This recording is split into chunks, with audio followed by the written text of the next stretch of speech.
over $1 billion was wasted in this transfer window. And I could sit here right now and go on a rant. You're probably thinking, oh, this is one of Skills' rants where he starts yelling about how Pogba's not worth this and Higuain's not worth that. It's actually not a rant, my dudes. I'm not gonna rant. I'm starting to come to the realization of the time we live in. That I'm starting to realize that like 50 mil is the new 20 mil and 100 mil is the new like 60 mil. It seems like that's the way things are going, especially when you see Sissoko going for 30 mil, David Luiz going for almost 40, Stones going for 50 something. You start to realize, you know what? This is just the time we live in. This is where we're at now. And I understand it. I find it very hard to believe that over $1 billion was wasted in just the BPL transfer window.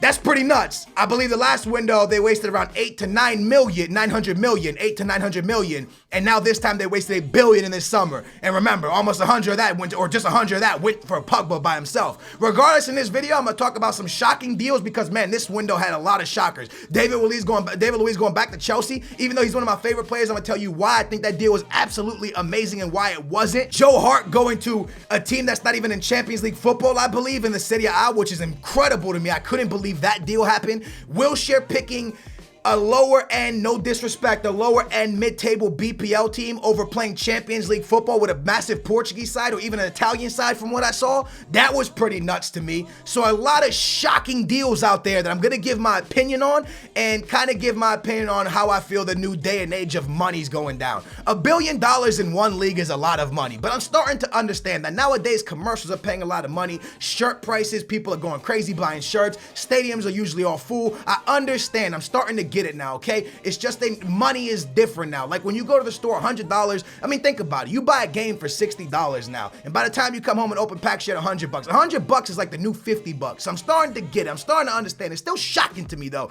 that Pogba could go for 100 mil. It's shocking to me that David Luiz can go for 38 million pounds. But then when I look at this deal, I say, you know what? That's actually a fantastic deal. Not because I'm a David Luiz fanboy, because of his Benfica days, because when I look at Stones going for 55, when I see Mustafi going for 41, when I look at this and I realize that David Luiz a few years back was in the best 11, in the team of the year for FIFA, I sit there and I say, you know what? That is actually a solid deal. And yes, he's older than Mustafi, he's older than Stones, but he's been a team of the year player. He stood up there with Messi and Ronaldo, boys. This guy has proven in his, wherever he played in PSG, that he was one of the best. Now, for me, I think David Luiz is a fantastic player. I don't think he's cut out for the BPL, and I might eat my words. And I hope I eat my words, Chelsea fans, because I am a fanboy of David Luiz. As I said, I love this guy, and I hope one day I can see him retire at Benfica as he said he wants to do. Regardless, I saw this kid grow at Benfica. I saw him as a child, at 17 years old or something like that with Benfica. I saw him come up. I saw his afro grow out. I knew this guy when he had short hair, homies. So listen what I'm trying to say about this kid. He is fantastic in a team that dominates a league. Benfica, the only time they don't dominate a game is when they play Sporting Porto and sometimes Braga. Besides that, they absolutely dominate possession, which means David Luiz can go on his crazy break-free runs up the field, trying to score a goal, run away from his spot, do whatever he wants to do something crazy. It's not going to cost us a goal because we dominate the league and one center back there's enough for us. But when you play for Chelsea and you're playing against teams that even the small teams in their league can counterattack you and attack you like better than most leagues around the world, it starts to become an issue. So does he blossom at Benfica? Does he blossom at PSG? Hell yeah, because it doesn't matter if he springs forward because PSG dominates that league in most games and teams just can't even attack them. But when you play for Chelsea and teams constantly are attacking Chelsea just as much as Chelsea's attacking them, it starts to become an issue. So I hope this time around he's a fantastic player for Chelsea, but they have to keep that in your mind that this guy is a guy that likes to take gambles, he likes to run forward, and in this system where he's playing for a very defensive-minded, well-rounded defensive coach, I don't know if he's gonna fit it. I hope he does. Obviously, they paid a lot. Obviously, he's a team of the year center back. So I want to see, man, hopefully this time in the BPL is a fantastic time for him because I love David Luiz. Now, shocking deals, Joe Hart. I honestly thought, man, with Joe Hart's ability, with his talent, I know he's not the best keeper in the world, but for him to go to a Serie A team that's not playing Champions League football, I just thought there would be a team in the Champions League that could use this guy. I don't know, Valencia, maybe like a Valencia, maybe like I just think there's so many teams that could use a guy like this on loan. And for him to go there, I was like, whoa. Like, even him leaving Man City, I was kind of like, whoa, he's leaving Man City? Wow, that's crazy. But for him to leave and go where he went, no shots at all, but I just thought he would go to a team competing for a lot more, a goalkeeper of his caliber. And a lot of people are like, oh, Joe Hart sucks. You look around and Joe Hart's not that bad of a keeper, in my opinion, so that was shocking. Wilshere was also shocking to me, and this is not because I'm a Benfica fanboy or a Benfica fan or I like the Portuguese league, because that's what I watch, because Benfica's there, even though I don't think the league's a great league, Benfica's there, so that's why I watch it. Wilshere picked a team that's going to compete for mid-table, possibly bottom of the table, or maybe even a little bit better, over Benfica or Sporting, from what rumors say. He gave up Champions League football at Benfica. Not only that, boys, he would have been competing against a guy that goes by the name Andre Horta. This guy he just came from Setúbal to Benfica. He was made at Benfica. No one even knows if this guy has talent. He's just some young kid that's going to take Renato Sanchez's spot. Wilshere would have had that spot and been a guaranteed starter in Champions League games for a team that's won a league 3 times in a row. Could have gone there and got trophies, possibly. And he gave that up to stay in England, which I get it. The English league is better. But giving up Champions League football and a chance to redeem yourself and get you back up to that confidence to go play for Arsenal again was absolutely mind-blowing to me. So that's another deal that I was kind of just absolutely shocked about. David Luiz, I was shocked about. Joe Hart, I was shocked about. I was kind of shocked about the Nasri deal, but not so much really, because I just, I feel like Nasri's kind of not really... I don't know, man. I don't think he played, was he used that much at Man City? He was kind of up and down. He's the type of player that, yes, his ability on passing the ball and being on the ball is there, but with Guardiola, you need that constant running, that constant effort, and I feel like sometimes Nasri would be like, yo, you gonna run today or not? I feel like he's that type of player, so that's why I knew Guardiola would kind of, when I saw it all happen, I was like, yeah, Guardiola's probably gonna get rid of him. I'm surprised Fabregas is still with Chelsea. I thought he would have moved on, but he stayed around. So either way, let's talk about some of these deals real quick.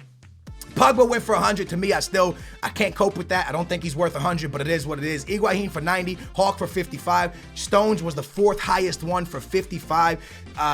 Leroy Sané went for 50. I say his name super wrong, but a lot of money was splashed out for the top 5. When you look at top 5, just right there, that's 100, that's 200 pretty much, that's 300. So almost 400 million was just wasted right there. And that's if you take Higuain and Hawk out, because that's the only ones that weren't in the BPL. 1, 2, 3 of the top 5 is to the BPL. So that's why the BPL wasted so much money. And in the top 10, I believe, except for 3 deals, it was all BPL players. So that's just crazy. And Mustafi was in the top 10 as well. Either way, regardless, my dudes, absolutely crazy transfer window. I'm going to give my opinion on who I think did the best. I do think Spurs did pretty damn good. I think Man United did amazing. Obviously, Ibrahimovic for free. Pogba. Who else they bring in? They brought in Mkhitaryan, and they brought in that dude Bailey or something like that. They brought in 4 people, but 4 big names, 3 big names, and 4 players that can really help this team. So they did amazing. But in my opinion, I think Guardiola did the best, because the team he already had here was amazing. He got rid of Nasri, who he felt he wasn't going to use a lot. He got rid of a lot of the players he wasn't going to use a lot. He brought in Gundogan, who I think is a fantastic player. He brought in Leroy Sané. I say his name wrong. He brought in Nolito, who for me, I can't believe Benfica still let this guy go. Nolito was amazing for us. He's a player he's not going to give you that flair, but he's going to get the job done for you. He brought in Stones, who could develop into an amazing center back. Claudio Bravo is going to be joining them in January, I believe it is. I just feel like he got a lot of the good players for the right positions. Do I think they're going to go on to win the league? I think United might take that. I don't know. I don't want to give my prediction on the league, but I think United's going to be strong, hard to beat. Mourinho has a lot of players he likes, but I think when it comes to the window, I think Man City did amazing. I think Leicester did good. This Soleimani guy, man, fantastic player Soleimani is. I'm telling you right now, man, he throws a lot of elbows like Diego Costa. He's a little bit dirty. You look at him like, damn, this guy's dirty. But even Suarez has that dirty side to him too. But this Soleimani, man, from Sporting, he gets in the right spots. He can score from anywhere. He just seems to always be in the right spot. At least he was for Sporting. So I think Soleimani's going to do some damage up there with Vardy at Leicester. So well played to Leicester for that signing. Now going back to crazy deals is Sissoko. Sissoko went for 30 million to Spurs, okay?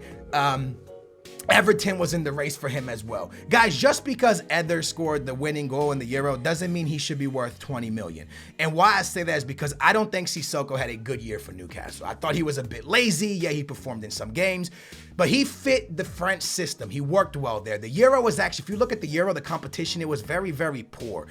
So for him to stand out in that competition was kind of easy in my opinion. So for him to get valued at 30 million because of performing well in the Euro, where Ronaldo didn't perform well there, a lot of players that you thought would perform didn't. Even Renato Sanchez didn't look that great in the Euro. The Euro was just kind of boring, and he stood out. Yeah, he stood out because, I don't know, for some reason he stood out. It worked for him, and then all of a sudden he's valued at 30. I don't think Sissoko was worth 30. I was shocked he went for 30, but he did go for 30, and I think it's a decent pickup for Spurs. If he plays the way he played in the Euro, then hell yeah, that's a great pickup. But I just don't see that out of Sissoko for an entire season. I don't see it happening.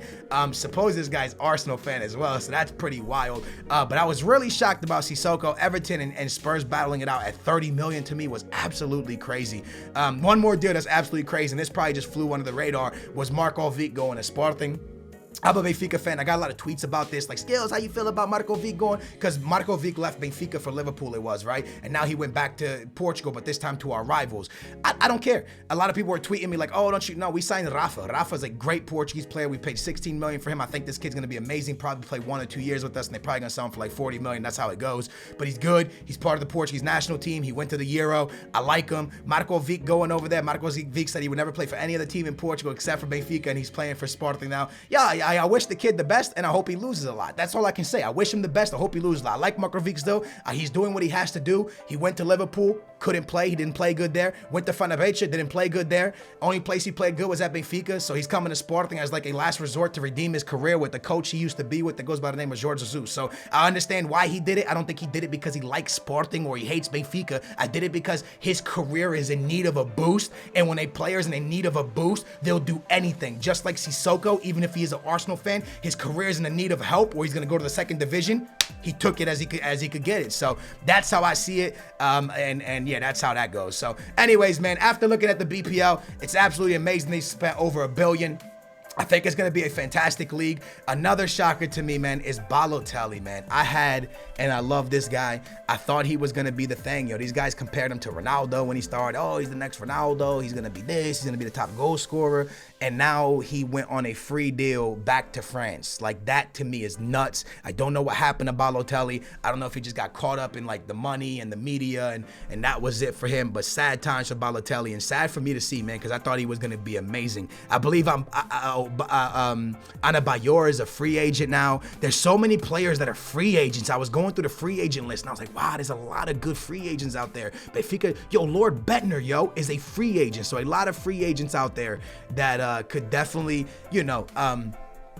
sneak some teams out there. I'm even thinking Benfica should sneak in some deals there. But how do free agents work? Can you sign free agents during the transfer window being closed? Let me know down below. I'm not too hip on the free agent thing. Benfica got Jonas off of a free agent. He ended up scoring like 31 goals for us. So free agents are definitely something to pay attention to. And yeah, man, that's pretty much it, dude. That's how I feel about all the situations. Obviously, Christian Benteke and Bettner both went to Crystal Palace, I believe. That's a massive, massive attack right there. Benteke and Remy together, if they can do like a 4-1-2-1-2 and use those two up top, that's going to be pretty mental. So anyways, boys, let me know how you feel about this transfer window. I gave you my all opinions. I do think Man City did the best in England, with United coming right behind them. I think David Luiz, although people are laughing about how much they paid for him, when you're in the team of the year, bro, and you're 29 years old, maybe 38's not too much for you. So yeah, hope you guys enjoyed this video. Career mode will be back tomorrow. If you agree with anything I said here, man, smash a big old thumbs up and let me know down below if you agree with me or not. Guys, I'm just a guy that's giving my opinion on football. I don't know much about football. I'm not a football expert. It's literally just opinions. A lot of people are like, you don't know nothing you're talking about, and that's probably true as well, but I'm straight up just giving my opinion. Also, Chelsea did a magic because they got Kante, and he's just freaking baller, yo. So anyways, with that being said, big old thumbs up. Make sure to subscribe. Benfica Career Mode back tomorrow. If you're excited about that, hit that thumbs up, and I will see you guys next time. $1 billion. Craziness, man. Crazy. FIFA 17 career mode is looking better by the day. FIFA 17 is getting closer by the day. Now, I'm one of those type of people that I don't look too much into the new stuff until the game's actually out, because I don't want to get bored of the current game I'm playing right now, which is 16. But my dudes, I started seeing all the leaked photos, and I'm not here to show you guys the leaked photos because I know you guys are probably bigger FIFA fans than me. You guys are probably on that stuff right away. You've seen these photos months ago, weeks ago, and I know I saw them a long time ago too, but I'm not here to talk about the leaked photos. I'm here to talk about some of the features they're adding into career mode and why it makes sense or why it doesn't make sense. So if you agree with me at all about the stuff that I'm about to say in this FIFA 17 video, smash a big thumbs up and let me know. And also down below, let me know why you agree with me or why you don't agree with me. Now, this new screenshot came out a couple weeks ago where it shows loads of different stuff. And although they're bringing this stuff into career mode, I'm really happy EA's doing. I think it's amazing they're working on the mode that needs to be worked on that goes by the name of career mode. It's actually very, very pointless. And the reason I'm gonna tell you why it's pointless is because this stuff of financial and brand exposure, this should be added into FIFA 17, but as its own mode. Mode name should be